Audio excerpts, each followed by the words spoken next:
What's up, YouTube? It's your boy Dontavious, aka DT, and today we have a Q&A straight from the supporters, straight off my Instagram. So we're gonna get straight into it, man. I'm just gonna be listing some of the questions that the people from Instagram, all of my supporters, have asked me today, and let's get right into it. So, question number 1: how do you stay consistent? So, with consistency, my best way to answer that is the main way to get consistent is to just overall become a better athlete in all these different areas, whether that's weight training, whether that's sprinting, whether that's your technique. As you get better at all of those different aspects, also apply metrics. When you get better at every different thing that makes you a jumper, core strength, all those different things, it allows you to be more consistent when you're competing. You feel me? If you're lacking in a specific area, then yeah, you may have a down day here. You may have a down day there. And you may be up and down all over the place because your foundation isn't stable enough in a specific area. Whether that's your sprinting, whether that's your overall technique, whether that's your approach.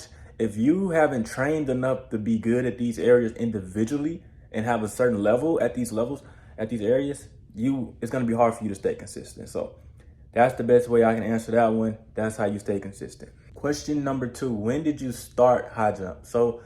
Or when did you start track and field / athletics? So I started athletics / track and field when I was 13 years old. I was in the 7th grade in middle school, and I did the 400. I did the 400 in 7th and 8th grade, and even in 9th grade, I did the 400 my entire freshman year until the end of the season when they finally let me try to high jump at a junior varsity meet.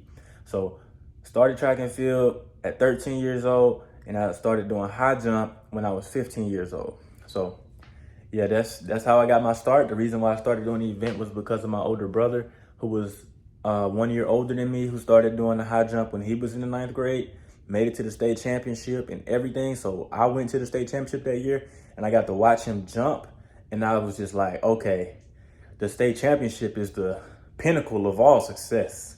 You know, that's how we thinking when you're 13, 14. Like, yeah, I want to do that. So whenever I got to high school, that was one of my goals. I mean, I played football and basketball, but in track and field, I wanted to do what he did. And eventually state championships turned into SEC championships, NCAA championships, USA championships, as I stayed in the sport, and God allowed me to get better. So that's how I started my journey. Question number 3, when did you know you wanted to jump in college?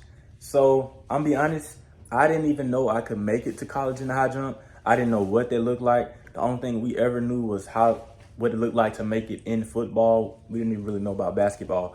So track and field was not really on my radar. It got on my radar as I continued to improve my senior year. I came into my senior year with a 6'3" PR. First meet of the season, I think I jumped 6'6" on my first meet, or 6'4", something like that. Then I went up 6'4", 6'6", 6'8". Then it's like, oh, whoa, okay, it's getting kind of crazy. You might be able to go to school for this. So went 6'8", then I went 6'10" and a quarter. And it's like, oh my God. It's like people had never seen this before. So it's like, all right, it's getting serious. I might be able to go to school for this. So then after I jumped at 6'10", I kept skipping to 7 feet in my next 2-3 competitions. And I finally got it like later on in the year. And I was like, okay, it's wraps. It's wraps. If I'm jumping 7 feet, I'm going to school for this. And it's like, I'm going to school for it regardless. So I knew I was going to school for it probably whenever I jumped probably 6'8" for the first time. That's probably when I knew I could actually go to school and be a high jumper. Question number 4, what kept you motivated throughout everything? So honestly, this is a tricky one because I wasn't motivated throughout everything. I had down days, I had down weeks, months, years, you know what I'm saying? It wasn't always motivation. I mean, most importantly, it was the discipline, having a support system, at my university, or even as a kid, just being in middle school, high school, trying to stay in sports. I had my family who never really wanted me to give up, or tried to steer me in a different direction when they saw I wasn't succeeding. That helped me a lot. But in college, I had these different support systems, whether that was my coaches, my academic counselors, my teammates, all these different things were put in place that allowed me to have a foundation to even want to keep going. I didn't have a coach who just didn't care about people. I had a coach who treated us like family. I had teammates who had good character, who did what they were supposed to do in the classroom, came to practice, put in work. I didn't really have no goof off kind of teammates. You know, all of those things in combination is what allowed me to stay the course. I don't even want to say stay motivated. I would say stay the course. And even if I wasn't motivated, still get up and get it done and still keep trying on days when you feel like nothing. Like you just out there, but you're gonna get the work in, you're gonna hit the weight room, you're gonna go to the classroom, you're gonna do all this different stuff, even if you don't feel like it. So definitely the people that you have around you, the support system that you have can really play a big role in your success. So that's why they say birds of a feather flock together and you become your friends. So someone asked me, why did I stop running the 400 meters? I would say this is pretty self-explanatory at this point, but I stopped doing the 400 because I was overwhelmingly better at the high jump. I was doing the 400 and my older brother was still on the team at the time, and I started high jumping in 9th grade. But as I started to get better at the high jump, even as a sophomore, I didn't even want to do the 400. I'm like, okay, I'm jumping 5'10" now. My brother jumping 6'6". We high jumpers. We not doing that. So I was a little bougie, a little Hollywood. I was like, I want to do this event. This is going to be my event. So I chose it. And I dropped that other one because I knew I liked this one a whole lot better because I didn't have to do all that extra running, at least in high school.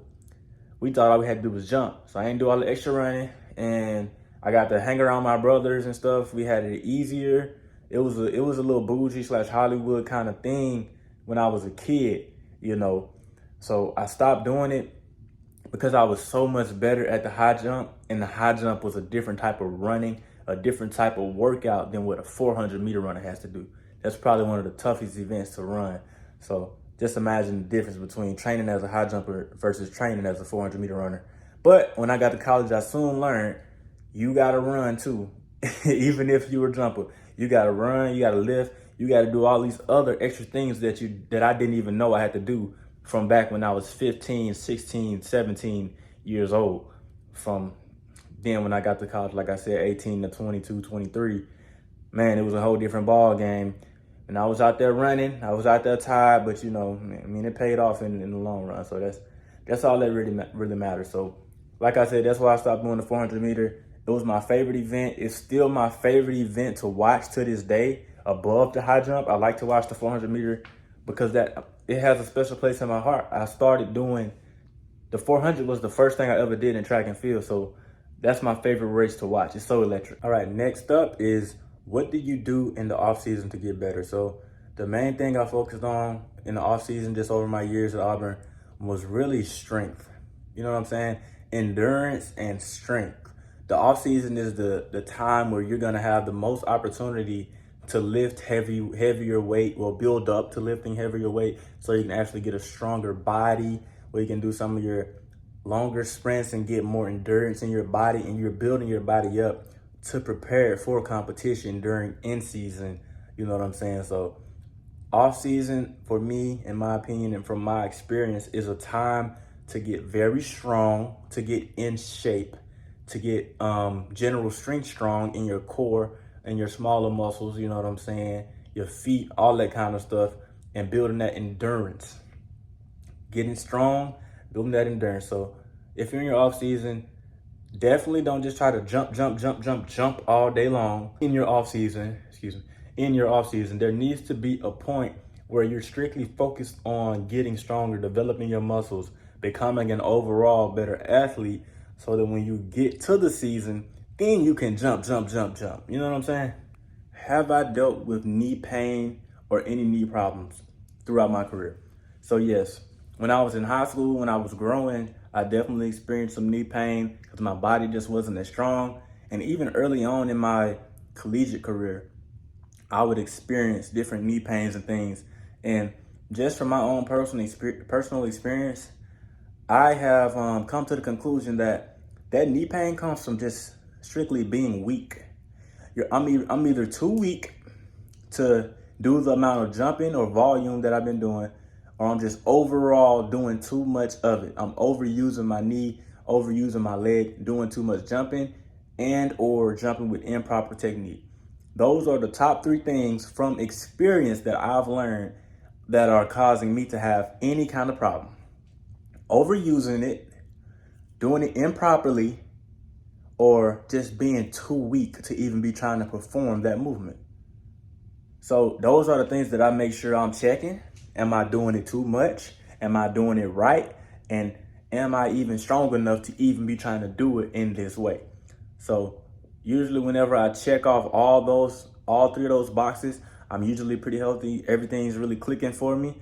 So if you are a jumper who's had any kind of issues, any kind of problems, make sure you check off those 3 boxes and whatever other things you may think you need for yourself individually, and then reassess, see how you're feeling, if you're doing it right, are you doing it in a good volume, and are you doing it while you're strong, or are you too weak? You got to work on your muscles.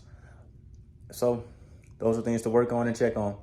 But thank y'all for tuning into this video, man. Just wanted to hop on and give you guys a quick Q&A from my supporters who, give me questions, who just want to know about things that I do that can help them. And I'm always willing to help, man. I love doing this. This is my favorite thing to do. Besides high jump, is to help others become better at high jump, track and field, or just life in general. So thank y'all for tuning in. It's your boy Dontavious, aka DT, and we out of there.